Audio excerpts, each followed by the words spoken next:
Wednesday, December 27th. Welcome on back to the Damon Bruce Show. No days off.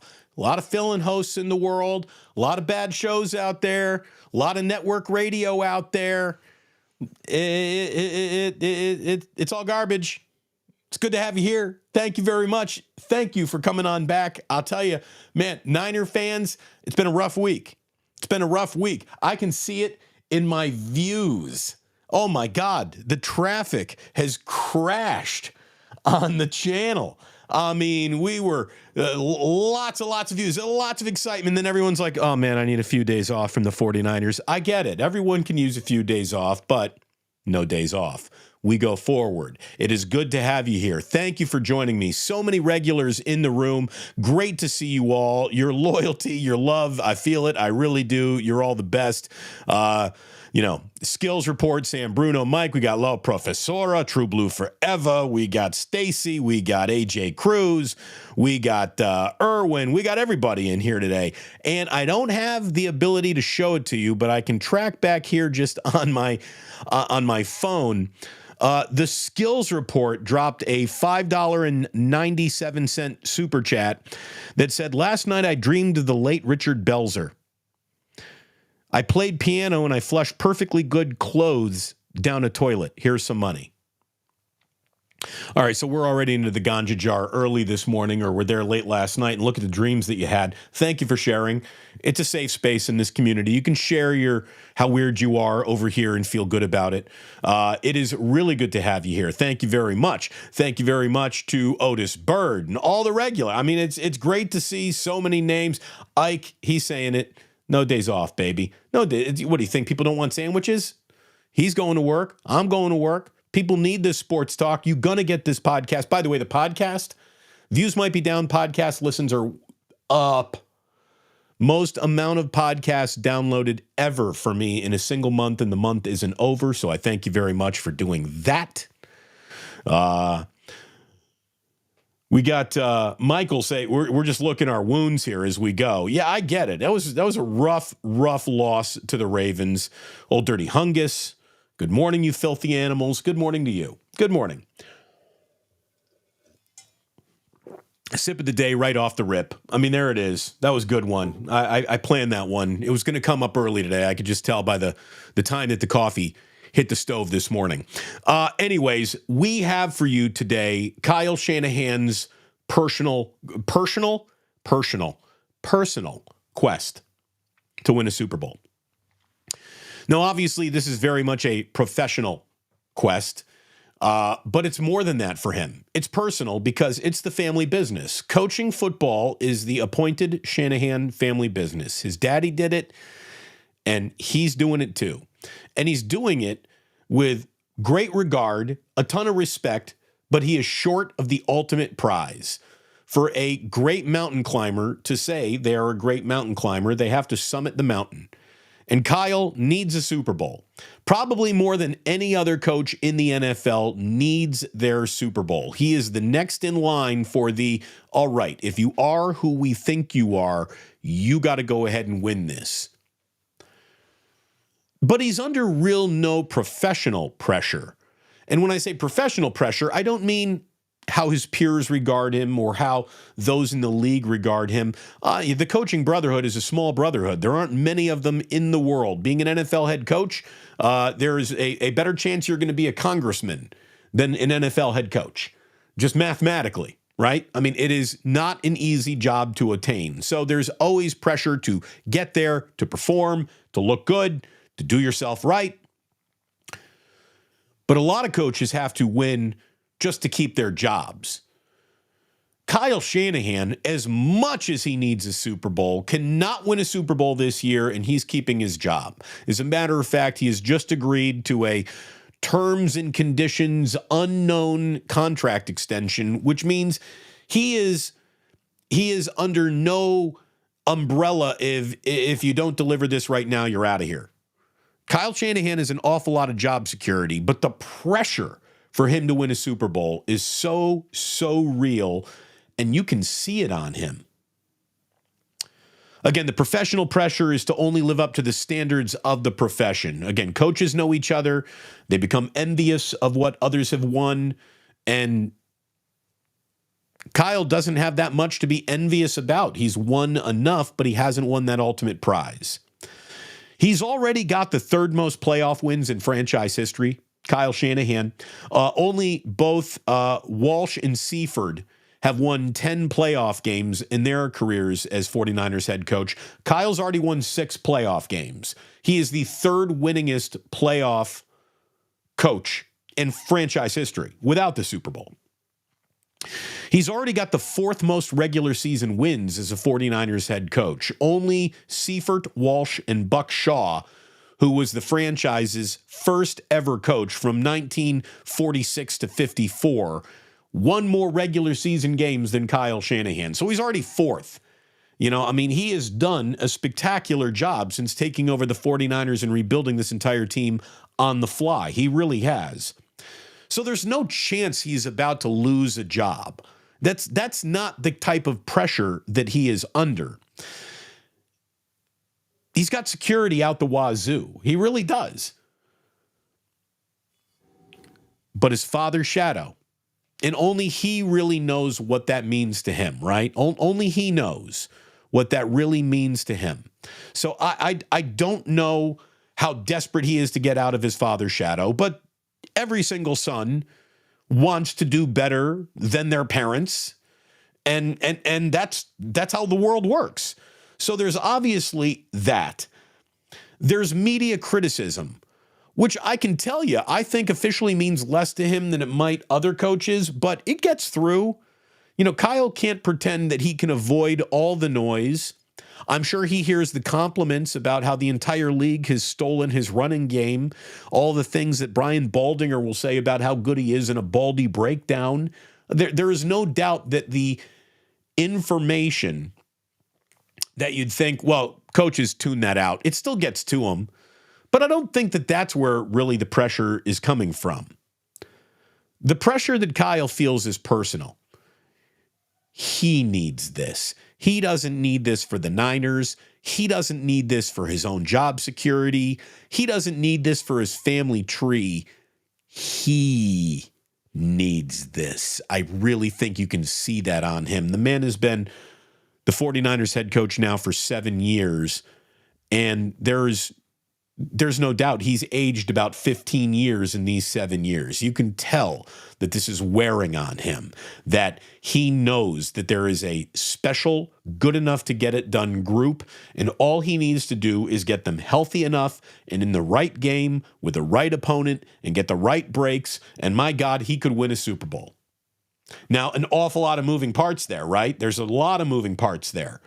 But the parts have moved in a way that really, I think he knows. He's got this year and he's got next year to get it done.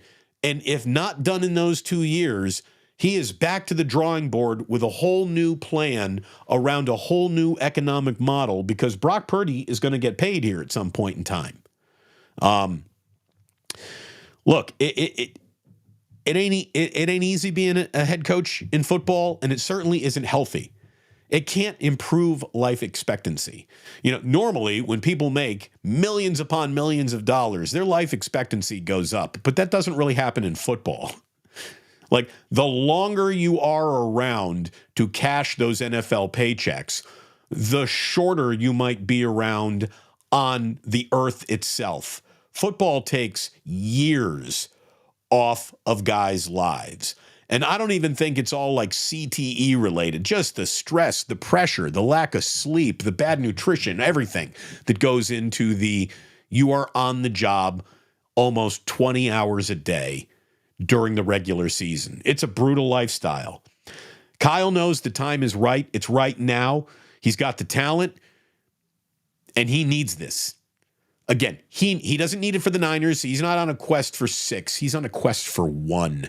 He needs this. So that's what I was kind of thinking about. That's where my mind was as I was preparing for this show this morning. And then it got me to thinking about, well, let's put together a power ranking of who else needs this and in what order do they need this. And we will get there in just a second. But first, let me thank in order my sponsors here who do an amazing job supporting what I'm doing the same way you as viewers, as plusers, as members, as super chatters support what I'm doing. My man Ike supports what I'm doing. He's already in the chat today. No days off. And Ike has got the most delicious sandwich you're going to eat all week waiting for you at his restaurant. All you need to do is throw a dart at his menu. You're going to find one of the most delicious sandwiches you've ever had. That's the way it is at Ike's. Everything there is fantastic. The ingredients, the love that's put into the sandwich, the way it's prepared, the way it gets delivered. If you are using that Ike's Rewards app, I'm telling you, there isn't a better sandwich anywhere out there. Get yourself one at Ike's. If you're not already a believer, if you're not among the initiated, you need to be. So get yourself an Ike's. We're giving love to all of our sponsors this holiday weekend. So we're past the holidays, but we're not quite at New Year's. So we're still in that holiday window. MyBookie.ag, you want to do make some plays on some of these bowl games. You're looking for the best odds, the best props. You're looking for a few casino games. Go to MyBookie.ag and use promo code Damon when you sign up. If you're in the mood for a burger, get yourself to Uncle Boy's in the Inner Rich. Uncle Boy's is just fantastic. They sponsor the Friday Good for Ball, Bad for Ball Michael Urban Memorial segment, but we want to give Uncle Boy's a shout out on this day, and we want to shout out Hughes Orthopedics as well, who is sponsoring Postgame and Damon. The next time you'll be seeing Postgame and Damon will be Sunday afternoon. 49ers are heading to the Commanders, and there's a little news around that game that we'll get to in just a second. But postgame is brought to you by Hughes Orthopedics, and if you are in the market for invasive, painful joint replacement, hip replacement, knee replacement, shoulder replacement surgery, you go see Dr. Paul Hughes and go to orthopedicsurgeries.com to avoid an orthopedic surgery with his cellular replacement therapy, which gave me the Kobe Bryant knee. My knee went from barking at me every day to sleeping in front of the fireplace, all curled up and nuzzly. So this man knows what he's doing. He's got the science. He's got the website, orthopedicsurgeries.com. He's got his office in San Bruno. So make sure you check out Dr. Paul Hughes. And I thank all of our sponsors. I thank all of you. Let's see. We've got our friend Werewolves of Sanger saying, I'm retired, so all days off. That must be nice. That must be really nice. Retirement does sound nice, but I'm not ready. And I still like what I do. I mean, I really love what I do. Again, if I hit the Powerball, we're right back here and we're doing this show. So I'm not doing this. This is something I love doing.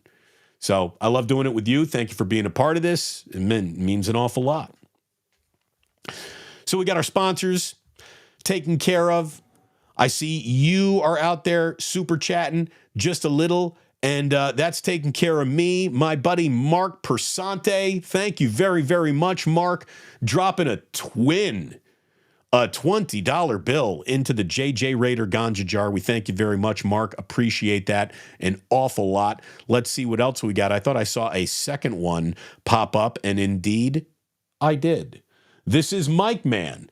People are asking why I'm wearing my 49ers gear yesterday. My pride doesn't fade after one bad game. Thank you. Thank you. I'll tell you, Niner fans, there's an awful lot of you that ran for the hills and clutched pearls and did not comport yourself with much dignity after that loss to the Ravens. But so is the fan these days. It's a shame. It really is. There are a lot of people who, again, the Niners could win 50 games in a row. They could have a bad game in that 51st game, and you got a segment of this fan base that wants people fired and jobs snatched and contracts torn up, and it is an overreacting bunch of bitches that some of you are. Let's be completely honest with you. We're gonna pat you on your back when you're filling opposing stadiums. We're also gonna wag the finger of shame at you when you start hopping off bandwagons. That's ridiculous. This team can still be a 1 seed, for God's sakes. People are acting like, oh no, the window to win anything is officially closed and it was shut by the Baltimore Ravens. Calm down. Have you not been paying attention to the lessons I've been trying to teach you all year? So go ahead, hit like, hit subscribe. Memberships are available. If you dig what we're doing over here and you really want to support this channel, think about becoming a member. You get fancy badges of honor along the way, and you'll get exclusive content from Sports Bane that I heard is just spectacular. You'll have to judge for yourself. Pressure to win power rankings on the 49ers. So, look, we opened the show with Kyle because he's number one with a bullet. Like, it's not professional. He's not in danger of losing his job. None of these guys are about to lose their jobs without a Super Bowl. But the pressure to win and what it would change about what people say about you as you're regarded in this league, that's the power rankings here. Kyle Shanahan is number one with a bullet. All of a sudden, Kyle goes from guy who can't win the big one to the number one draft pick of, if you could have any coach in this league, who would you have? The minute he wins a Super Bowl, watch the knee pads come out because people will be blowing him. The minute he wins a Super Bowl, the minute Kyle wins a Super Bowl, his track to Canton gets laid down right in front of him. Kyle will be the 49ers' winningest head coach. It's going to happen. So you're the winningest head coach in this historic franchise's history with the Lombardi Trophy. You get to go to Canton. So Kyle's got that. Number two, and this is going to where I already know there's going to be a little pushback, but hear me out. The second most pressure to win a Super Bowl is on the guy who is officially playing with house money at this point, and that is Brock Purdy. Because Brock Purdy has gone from really good story to everyone is watching and you better be great all the time, like overnight. You know, you can't go from adorable final pick of the draft story to legitimate MVP candidate and then just be graded upon, well, he was the last pick in the draft. No, the scale is, we're not moving the goals, but there's a sliding scale of expectations. And here is why there'd be the most pressure on Brock. First of all, there is no more pressure on any position in professional sports like there is pressure on a quarterback to win, especially when you get close to the Super Bowl. All the lights and attention fall on quarterbacks. Right or wrong, that's the way it goes. Beyond all of that, Purdy would have the single greatest, this is my second contract negotiating chip that any quarterback could put on the table. It's overwhelming to say, hey, I just won a Super Bowl for you on a rookie contract making $800,000 a year. I'm coming back for my next contract, and I've given you a Lombardi trophy already. I mean, if you think he's in line for a big payday, wait until you see what that payday would look like with a Lombardi trophy. You know, he's getting that Joe Flacco, you won a Super Bowl with the Ravens money if he wins one. So there's a tremendous amount of pressure on a young man still early in his career, but what a launching pad earlier in your career if you win a Super Bowl by the time your second season is over as a quarterback on a rookie deal. Holy shit. Kyle number one, Brock Purdy number two. Again, no one's about to lose their job. This is just pressure of what a Super Bowl would do for the rest of your career. Number three is George Kittle. Hey, George Kittle is starting to become an old man in the NFL. Time is beginning to run out. You know, if that scene in the movie where they flip the hourglass over and the sand starts to run from one bulb to the lower bulb, that has officially been turned over for George Kittle. He's in year 7. He is, with 2 more games, going to have 99 regular season NFL games on his body. That's more than most ever get. That doesn't even include postseason play for George Kittle. And look, a Super Bowl trophy goes from, do you think George Kittle is a Hall of Famer, to George Kittle's a Hall of Famer. A Super Bowl trophy guarantees George Kittle a gold jacket and a bust in Canton one day. So there's the pressure of that, and there's the reality that he would then be, without a doubt, the second most popular tight end on planet Earth. George Kittle gets marketing opportunities right now that only Travis Kelce, who really got them through his football excellence, and then, of course, the transferred fame of Taylor Swift upon him. Travis Kelce is the most marketable tight end in the history of tight ends right now.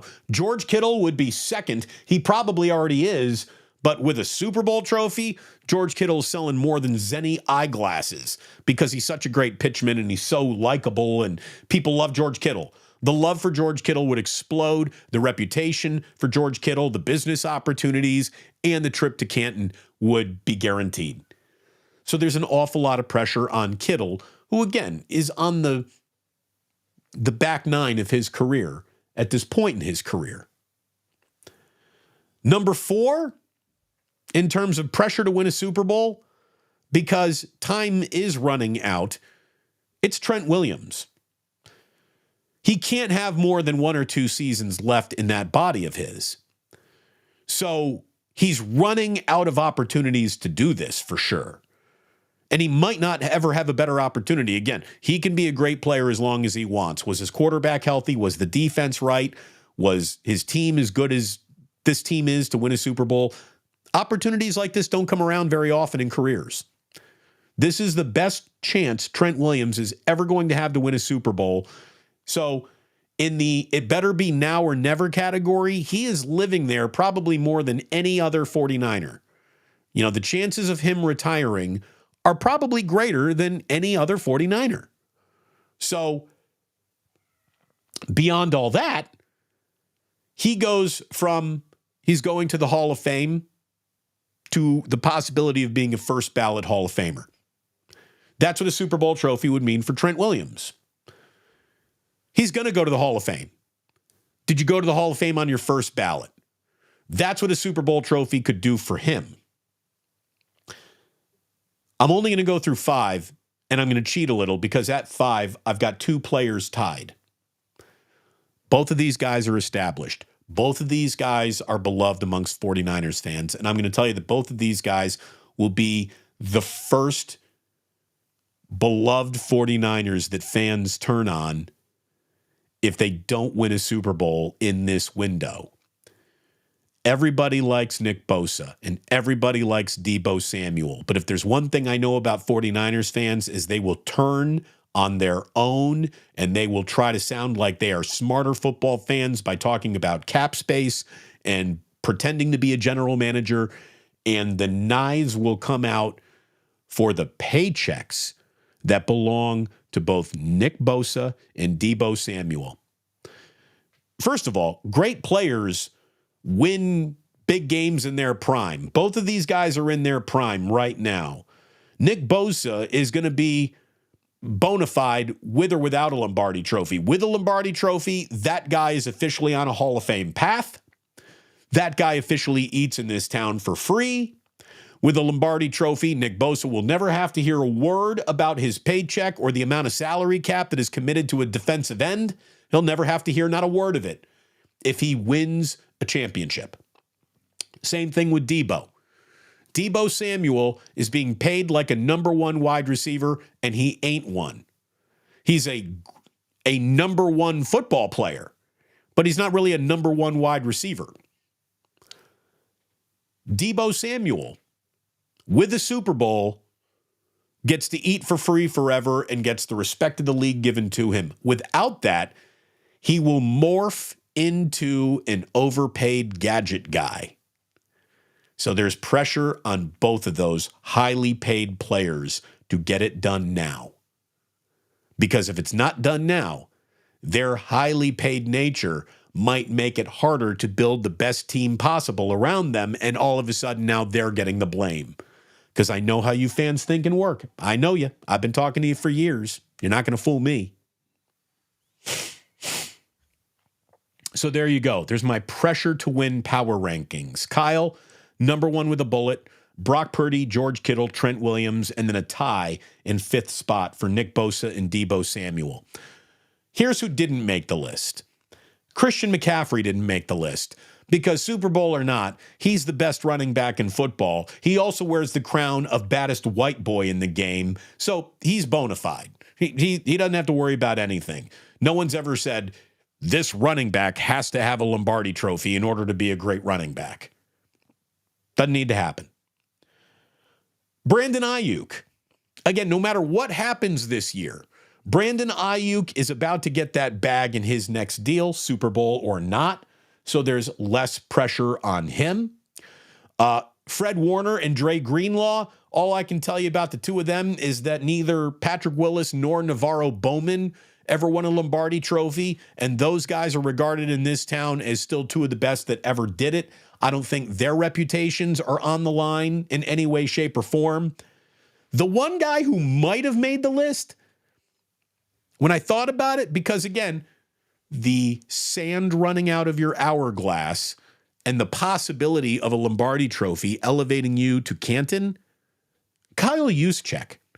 I know we don't put Hall of Fame, we don't put fullbacks in the Hall of Fame really, but Kyle Juszczyk might be eligible to be in that rarest of Hall of Fame fullbacks, that eensy weensy teeny tiny group that is becoming smaller by the day.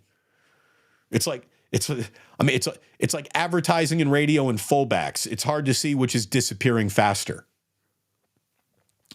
But I think Kyle Juszczyk came close to making my list, but he's still, again, he's fine. Everyone knows how good he is, and that's not going to change. But chances of maybe going to Canton one day with a Lombardi trophy, he could get there. So maybe he deserves to be on my list of power rankings and pressure. But there's also never been a single person in the media who's ever said, like, boy, the pressure to win a Super Bowl falls squarely on the shoulders of this team's fullback. Doesn't happen.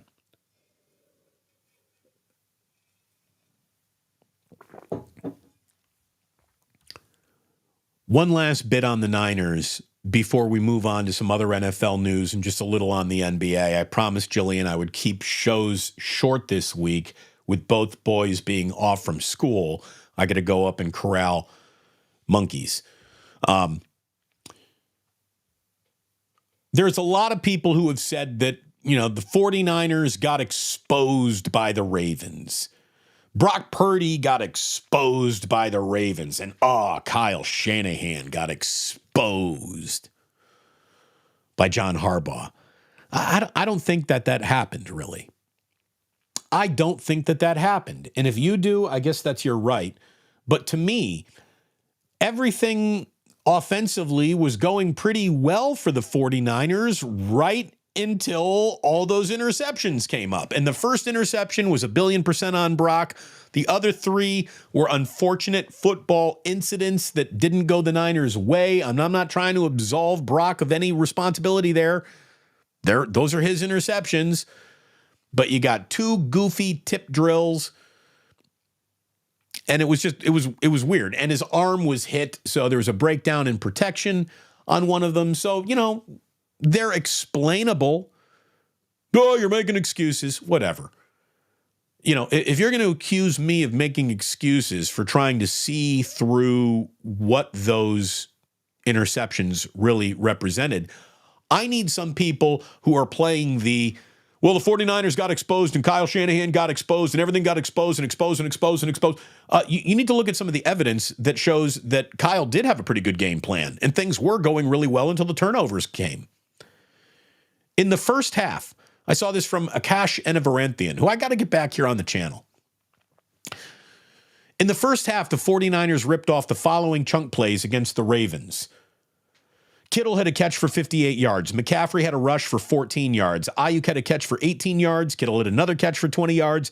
Deebo had a catch for 15 yards, and McCaffrey had a rush for 39 yards. Those are big, explosive chunk plays, which means the right game plan was out there. The matchups were being found and exploited. But unfortunately, You turn the ball over 5 times. Like Larry Krueger said, you get 10 possessions, 11, 12 possessions most in a football game. You give away 5 of them, you're not going to win. So, again, things were going well for the team that got so exposed. But, look, sometimes it just ain't your day. I think the 49ers are a really good football team who had a really bad day of football. Luckily, I think that will be in their rearview mirror just based on their next opponent alone. And that brings us to the other news that happened in the NFL that is going to affect the 49ers, because the 49ers are going to be facing Jacoby Brissett when the Washington Commanders come up on the schedule Sunday. Ron Rivera is benching Sam Howell after he just started 15 games in a row. Whether or not Sam Howell is in the future plans of Washington anymore, again, I really don't care. We're not talking about the Commanders. We're talking about the Niners. It's Niners versus Jacoby Brissett. Now, Brissett came in each of the past 2 games for the Washington Commanders after Howell was not playing well, and Brissett nearly rallied them, completing almost 80% of his passes for 224 yards, 3 touchdowns, and no interceptions. So Brissett is a little bit more dangerous than maybe even Sam Howell would have been, which should put the 49ers on red alert for this game a little bit more than they might have been. I think coming out of that Ravens game, they're on red alert, period. Needing to win 2 of their next 2 games to have the number 1 seed, I think has them on red alert, period. I'm not worried about the Niners' focus. I don't think you should be either. But now their focus is going to be on Jacoby Brissett, which makes the Commanders a little bit of a different animal. They're still a very killable animal, without a doubt. They're a very killable animal. Washington has lost 6 in a row. They're 4-11 on the year. And again, they're going to be hosting the Niners on New Year's Eve day on the 31st, 10 a.m. West Coast time. That means post-game and Damon will be coming to you about what? 1:30-ish in the afternoon, probably around then. 1-ish, depending how the game flows. So we will see you Sunday for a little post-game and Damon at the 2-minute warning. I certainly hope. Go ahead, click like, subscribe, notify. You won't miss a thing. You won't miss a thing. What do we got? We got about 175 people here in the room right now, which is good for a Humo Day. Happy Humo Day. Especially on a Christmas break Wednesday. So thank you for being here. If there are 175-ish people, that means there should be 175-ish likes. Those are free. You can give me a like for free. You can give me a subscribe for free. You want a super chat? You want a membership? All right, now you got to dip into your pocket. The free stuff. How about giving something? Look, it is the season to give rather than receive, right? So drop a like if you want. One other bit of NFL news when it comes to quarterbacks being benched is the Denver Broncos are benching Russell Wilson, which is interesting because Sean Payton told the team this morning that Jared Stidham is going to be starting the rest of the way, or at least on Sunday, and Russell Wilson's going to be the backup quarterback. As ESPN reports it, the quarterback change helps increase the Broncos' financial flexibility this upcoming offseason, as Wilson will make an additional $37 million in guaranteed money if he can't pass a physical by early March. An injury to Wilson in either of Denver's last 2 games of this season could trigger that guarantee. Now, that sounds an awful lot like they're thinking about moving on from Russell Wilson, doesn't it? Now, here's where it gets kind of complicated. Next season marks the first season of the 5-year, $242.6 million contract extension that they've entered with Russell Wilson. So the whole, you think you're going to cut that guy? Oh, my God. I mean, they are in a long-term marriage with someone that they're getting now cold feet about playing in the last 2 games because it could trigger a guarantee. This guy's supposed to be your quarterback for 5 more years. You shouldn't be worried about that guarantee unless Sean Payton is thinking, We just got to cut the losses and get out from underneath this guy's contract. So, kind of amazing what's going on in Denver. The Russell Wilson trade and contract extension is really on its way to going down to one of the worst investments in NFL history. And that's something else. We'll do a little Club Plus. We'll hop into it and hang out there for a little while in just a bit here. But let me wrap up with 2 NBA notes. Number 1, the Golden State Warriors are 15-15, and they are every bit as average as a 15-15 record sounds. The players that Steve Kerr are hesitant to play, are outperforming a lot of the starters that he insists on playing. Therein lies the rub of who are the Golden State Warriors. They begin a 7-game homestand Thursday against the Miami Heat, and I'm going to tell you, they need to win like 5 of these 7 games. They need to start stacking some wins in the right column. They have run out of excuses and mulligan games. They pissed them all away pretty early this year. So, big homestand for the Warriors begins Thursday night at Chase Center. Miami Heat, the first on the docket. And that brings us to the worst situation in the NBA. And that situation is the situation the Detroit Pistons find themselves in after losing their 27th consecutive single-season game on Tuesday night. Next up is the overall record of 28 straight losses, which was set by the processed Philadelphia 76ers, but that wrapped around 2 seasons.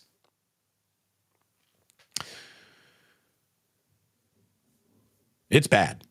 Pistons are bad. I mean, like, really bad. Oh, I see a super chat right here, so I was going to hop in right there. Bottle pull time. Turk 101 still blacking comes back. No, I'm no. I'm not. No blacking today. I got things to do with the family today.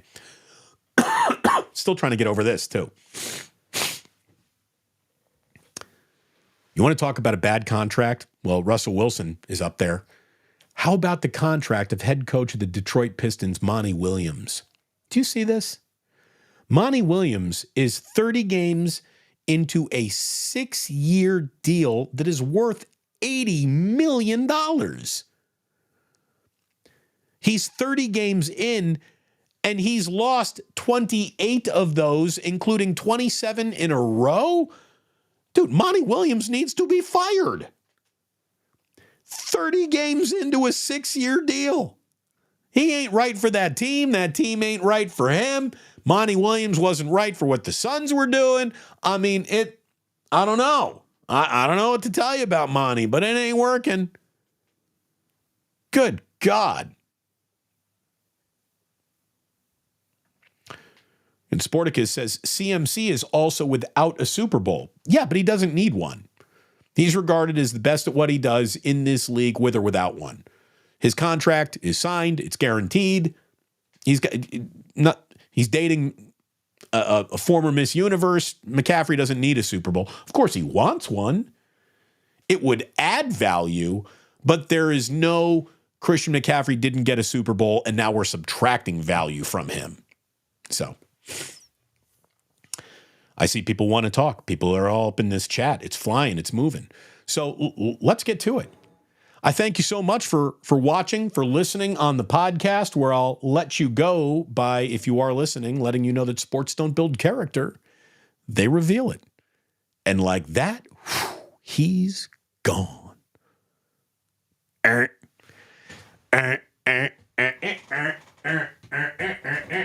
the way, Ozzy came down yesterday and saw this disco light and was down here for like a half an hour just looking at lights like he was on acid at a fish show. That's my boy. All right, what do we got here? We got Johnny Dunn. Dang, Damon, you told me again I was on the wrong video for the 49ers. We'll bounce back. But if we play them again, run it down their throats, they'll have Purdy pass to Brandon Ayuk. Look, I mean, you're always looking to pass to Brandon Ayuk. Ayuk is the man. He was open. He was getting passed to. But then there were interceptions, and you're not passing to anyone except the Baltimore Ravens at one point. Sporticus is saying, Trent Williams might already be a first ballot Hall of Famer. I would agree with you. You give him a Super Bowl trophy, I think the deal is done, which is the pressure of winning. We got Hope Springs Eternal, certainly working against their moniker with their statement. The Niners are not winning the Super Bowl this year. The Ravens have a much better coach. He's a true gem. Hope Springs Eternal, unless the Niners are involved, apparently. Smiley Dan, who we hope is very safe today. Debo is a good one. If the wide receiver one pay all, though, he ain't used like a typical one. He is not a typical. The best wide receiver straight up on this team is Brandon Ayuk. Debo is a bit more of a gadget guy, a very valuable gadget guy. Gadget guy is used as a pejorative. I'm not trying to use it as a negative, but that guy's getting paid like someone who's going to bring in 120 catches, give you nearly 2,000 receiving yards, and give you 10 touchdowns as a wide receiver. He's not really that. And again, I just know how this fan base thinks. The fan base is going to want to turn on somebody. That's what the fan base does. That's the worst thing about the Niners fan base. It turns quickly. The minute the day looks a little cloudy, you got a whole bunch of total pussies running for umbrellas. There really is an element of that to Niners fans. The comical thing is it's called the faithful. There is a serious lack of faith on full display among some of the faithful every single time I look at you as a grand group. 70% of you are fantastic. There are 30% of you that are such pathetic little bitches that you don't even belong in an adult conversation about football. Pearl clutch and running for the hills at the first sign of adversity. And you know what's really, you know what I can't help but notice how this correlates with Generation TikTok? You got a whole bunch of fans who are young enough to not even know what a Lombardi trophy was if we Vaselined up one and stuck it up their ass. You wouldn't even know it. You've never even been around for the Niners winning a Super Bowl, and that's the biggest group of loudmouth douchebags. I need a Super Bowl. I need a Super Bowl. You don't need shit, you idiot. Sit back and watch. Good God. I really, there's some Niners fans who have absolutely cataclysmically embarrassed themselves over this last, 72 hours.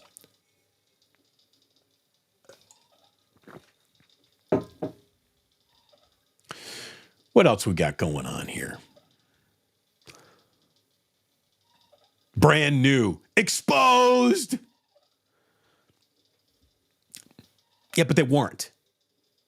If you wanted to write turnovers or interceptions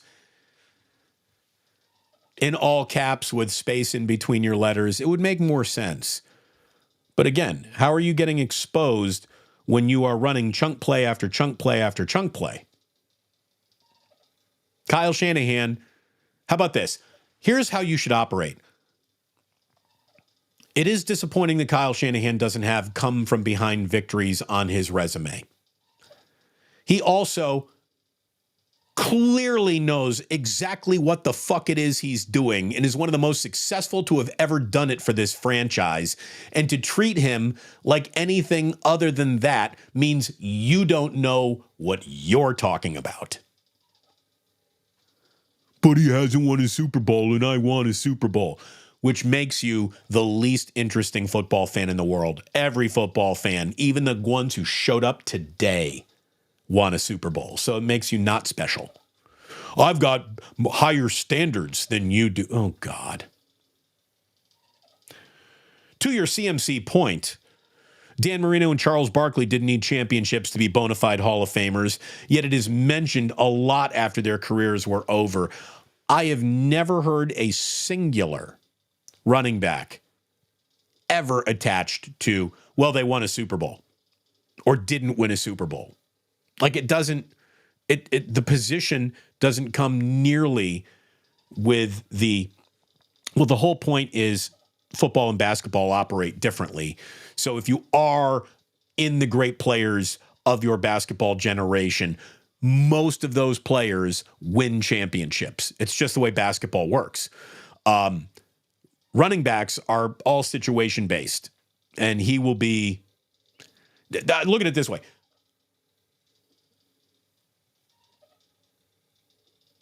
Christian McCaffrey is a Hall of Famer with or without a Super Bowl.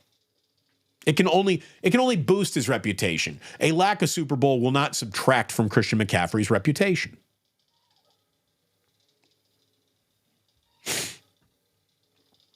Smiley Dan says, can we name an episode Indecent Exposure the next time we throttle a team? Yeah, seriously. There's a lot of people like exposures here. Lori's got it down. She says, Damon, it's called being reasonable, something a lot of people aren't capable of being. They'd rather just be negative. There's no doubt. There's an awful lot of that. Again, it's a lot easier to get online, jump into a chat room and type exposed than it is to actually think about football. People don't like thinking about football because they'd have to admit quickly to themselves that they really don't understand it at all. So it's just easy. It's easier to berate it and move on than it is to understand it. And that's why I guess so many morons are attracted to it. Tyler Reagan, the offensive line needs help, period. You are right about that, but there's no help coming. You better be able to solve your problems in-house with this offensive line. That's what you need. So there is no help coming. You got to figure this out in-house. Doug Graffiti, very, very, very succinct. Protect the QB. Indeed. That's always a good idea.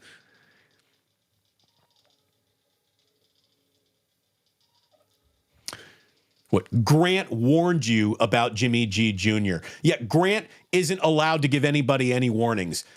Grant Cohn blows his rape whistle the minute someone holds his hand. He's literally around the team every fucking day and has no idea what he's looking at, and that has been proven implicitly. There's nothing left to discuss. The man's a carnival barker.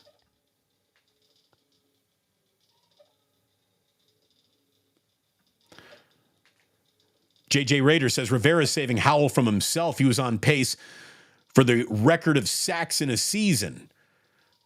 I mean, I don't know. I think if that guy's your starting quarterback and you want him to be going forward, you leave him in there.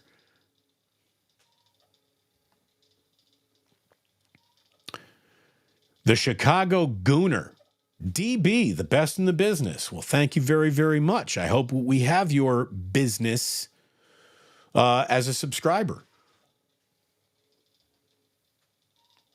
Johnny Dunn. Smash that like button. Thank you, Johnny. First there was Hump Day, then there was Humo Day. You ever do Humo Day on weed? Yes, I have.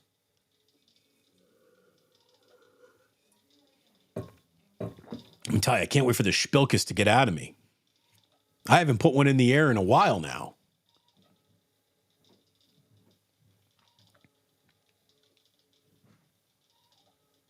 All right, I think I just heard a door click. What about Ayuk's possible trade? The great young Brock Montana. There's no trading Brandon Ayuk. That guy needs to stick around. He literally fits this quarterback perfectly. He fits this offense perfectly. Brandon Ayuk has got to stay.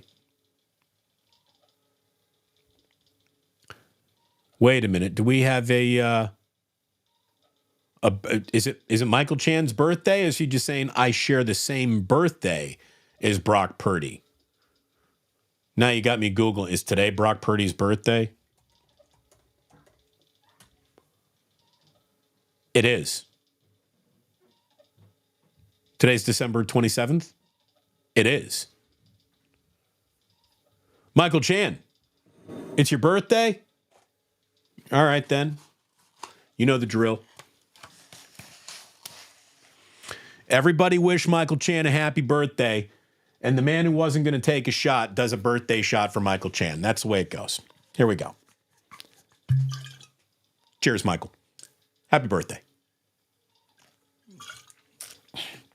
I won't even lie. That was a woo. That was a baby shot. Yeah. Wasn't expecting that. Didn't need that. Did it for you, Michael. Happy birthday. And happy birthday to Brock Purdy. Exposed. Good God.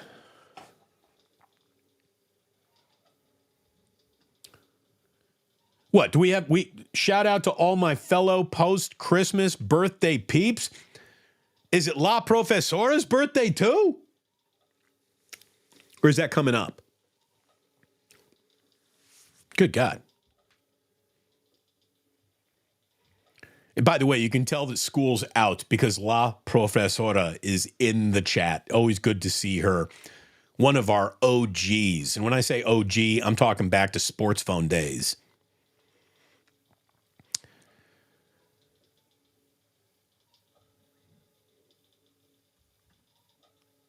Yeah. Monty Williams' contract might be the second worst coaching contract ever behind Jimbo's Texas A&M contract. What a buyout he got, right? Good God. 82 Atlantic. Thank you very much.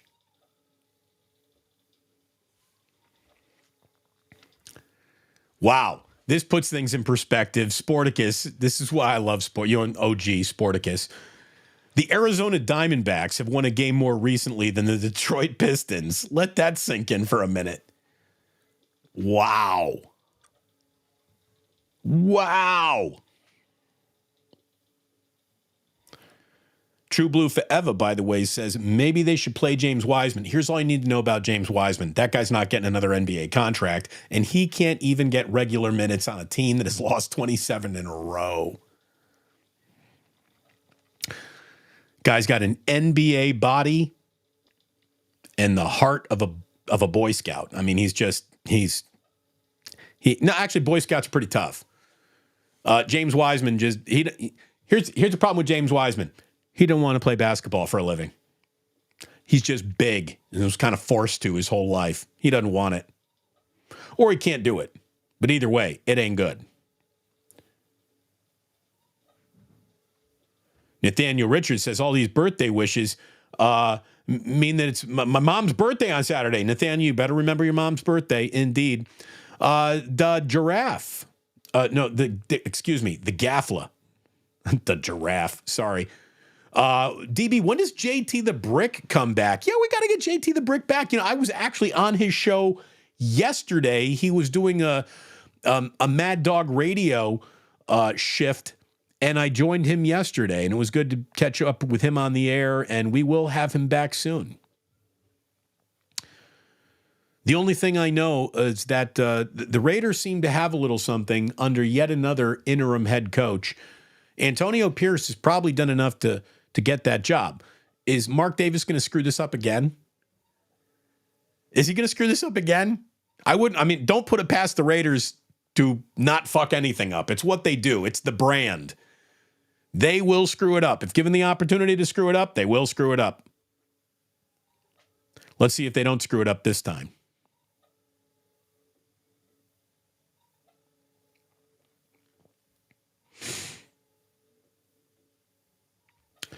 By the way, a little advice here from Anthony Parker and the near life experience. It says, Damon, views tend to drop over the winter holidays. It happens to most creators.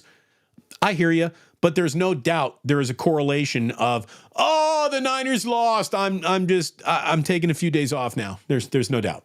There's no doubt.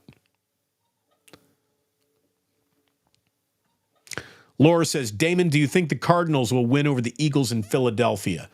No, I don't think they will, but that doesn't mean they couldn't do it. Again, any given Sunday. It's not just a bad movie. It's the real deal. It's the real deal. The great young Brock Montana says, I've been faithful since 62, but I know what you mean. Life is hard, and so is the NFL. Yeah, there's just a... I don't know where it came from.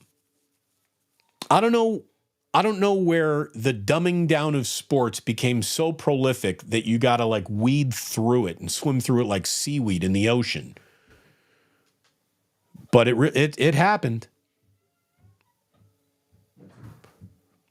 Again, DeGaffla. DB, the realist. I never give up on my Raiders. Again, there are some absolute 49er fans who have more than given up on their team after that loss. It's gross. Lori says, totally agree, Damon. Some of these fans better stay away, and when they finally do win one, no parade for you. I really mean it. It's unbelievable.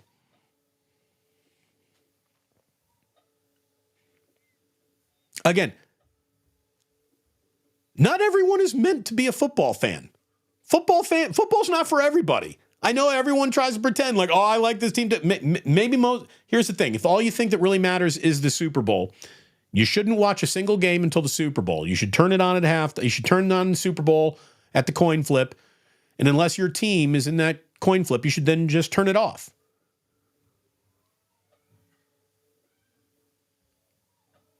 Look, La Profesora, just absolutely giving some good advice. Damon, steady regime of Coke, lemon, ginger, honey drink, orange juice, hot water, lemon, honey, and then a hot toddy at night. That's how you get through this. That's what we're kind of doing.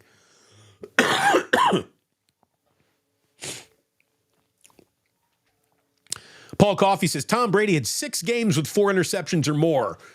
I guess he was exposed. Exactly.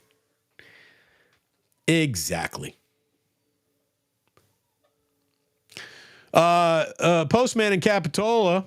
Oy, oy, oy! Hold on, Postman. Oy, oy, oy! Oh, did that not come through? Do I not have this set up? We not get an oi, oi, oi over there? Oy, oy, oy! I don't know if you heard it or not. Anyway, I hope I wish I could tell you that the Duchess was feeling better, but she's not. She has been here for over 10 days now, and she has been sick as a dog for like 8 of them. It really stinks.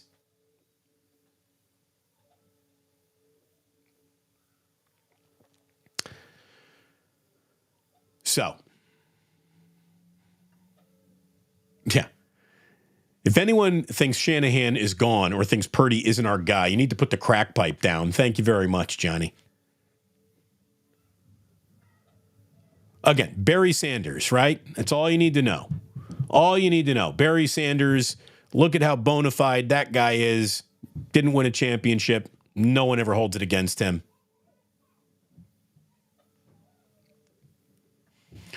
Craig Allen says, I tune in and the first thing I hear is Damon talking about pussies and bitches and Vaseline.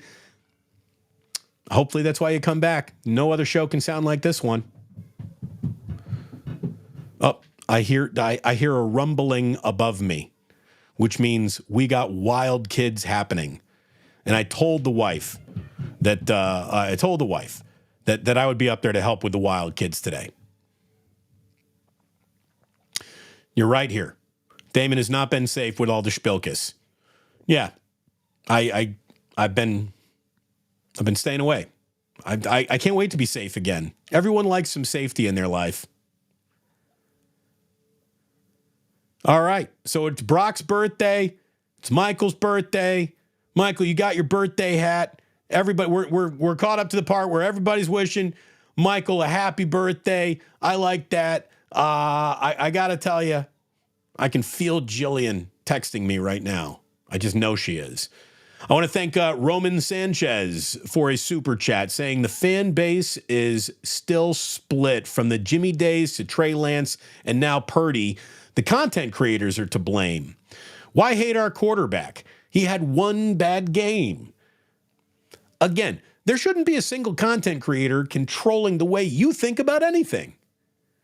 You should have your own NFL eyes. You should have your own NFL knowledge at this point. So use your eyes and know that even with a bad game against the Baltimore Ravens, most teams in the NFL would swap places with the 49ers instantly if given that opportunity.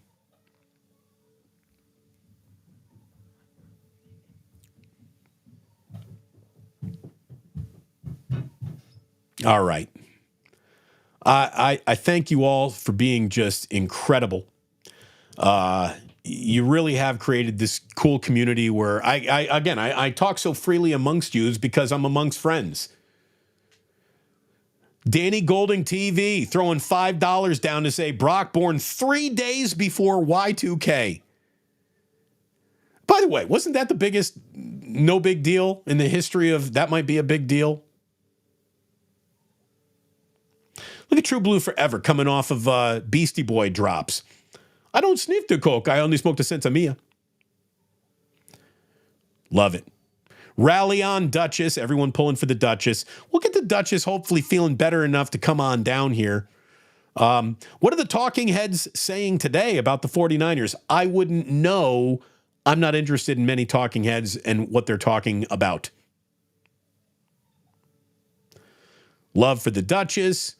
Love for everyone. Go take care of your babies. Thank you very much. Going to get Ike's today. Gina, you're going to have a great day. Feel free to put a Damon Bruce in your mouth.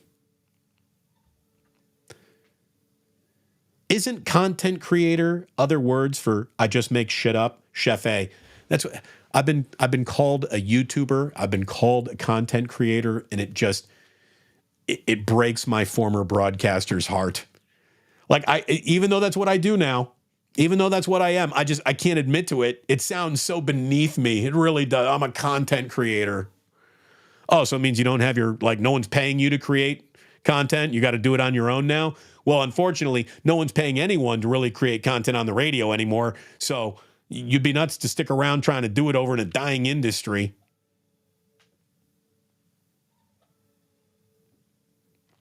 It's rough out there. It is rough out there, boy. It's amazing. I still get phone calls from everybody who works in radio in this market, and they're giving me updates of what these fill-in weeks have looked like and how bare bones the operation and how little anyone's being paid for a fill-in shift. I mean, oh my God. I mean, there are people being paid a dollar amount to host a 4-hour radio show where honestly, you wouldn't get me to leave my house for that if my house were on fire.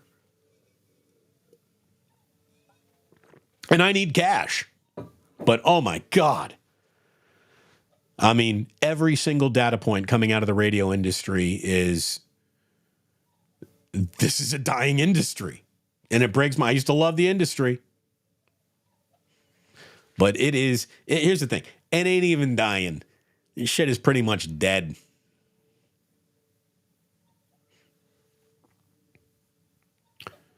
Yeah, some are not even getting paid. Alex. Dude. Matt Nahagian, the program director, hosted a show the other day on 95.7 The Game. I guarantee you he did not get paid to do that. He just took one for the team. As great leaders do, right? But you got one station with a program director pretending to be a host. Another station has got a host pretending to be a program director. It is brutal out there. So that's why I'm really happy to be over here. Greg Argisi says, Damon, love the show. Any Niner injury update? I didn't see anything coming out of Santa Clara today, so I don't have any new information that you didn't have yesterday. But stay tuned. Obviously, everyone is waiting on that Aaron Banks turf toe and the Trent Williams groin. So those are things to keep an eye on. Keep an eye on Trent Williams groin, everybody. Watch that manscaped region. I wonder how much it would even cost to take over a now defunct radio station. I have one in mind. I'm going to tell you right now, no matter what it costs, you still wouldn't want to buy it. I don't know when the best time to buy a radio station was, but I know when the worst time is, and it's right now.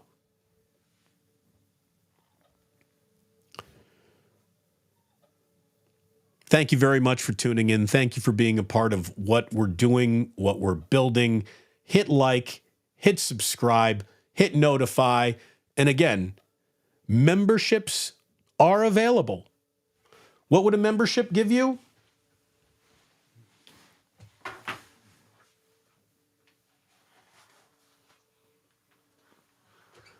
You tell me what a membership might provide for you. Just because I take your money does not mean you have any power over me. And yes, I clearly got my favorite Christmas present. And this is not for like, Jillian's not into this type of lovemaking. This is for me. This is what I do.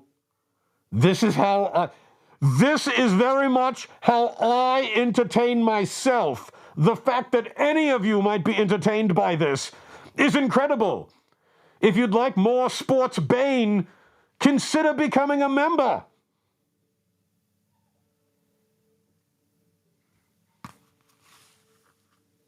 Isn't this ridiculous? Isn't this absolutely ridiculous? You don't have to go home, but you can't stay here.